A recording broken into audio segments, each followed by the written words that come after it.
Hi, my name is Katya Meyers. I'm a professional triathlete and I just got back from Ironman France. I'm here today to talk to you a little bit about bike setup.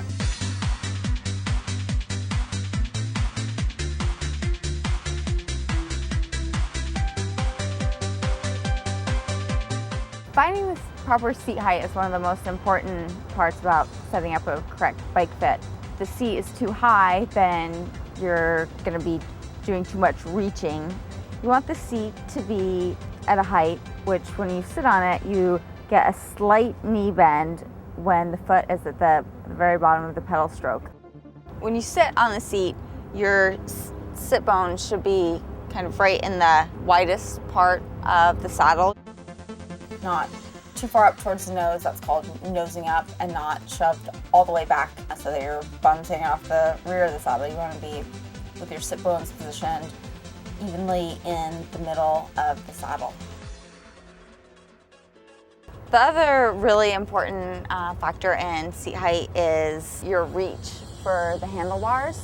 So when you're sitting on the saddle, you want your reach to the hoods of your handlebars to feel comfortable. You want your shoulders to be relaxed, not up by your ears. With a slight arm bend, you want to be able to reach the hoods where you have easy access to your brakes.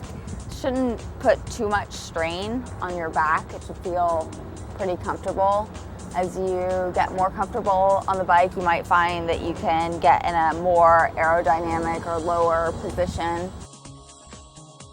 It's really important to generate power throughout full 360 degrees of the pedal stroke. Think about not only pushing down on the front half of the pedal stroke with your quads, but also using your hamstrings to pull up on the pedals for the back half of the pedal stroke. One little trick you can use is think about scraping mud off the bottom of your feet, the very bottom of the pedal stroke. So when you come through the bottom, picture yourself wiping mud off your shoes on a floor mat and then engaging the hamstring so that you're pulling up around the pedal stroke. And when you get to the top of the pedal stroke, think about kicking that foot forward so that you're continuing to generate power all the way 360 degrees around the circle of the pedal stroke.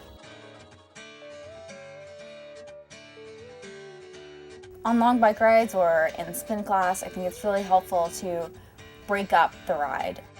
One way to do this is on a ride to use landmarks. So if you're familiar with the route, if you have a big hill coming up, think about just getting yourself to the top of that hill, kind of breaking up the ride into chunks so that you're never focusing on too large of a distance, just kind of breaking it up piece by piece and work through that piece, and then when you finish that, go on to the next bit.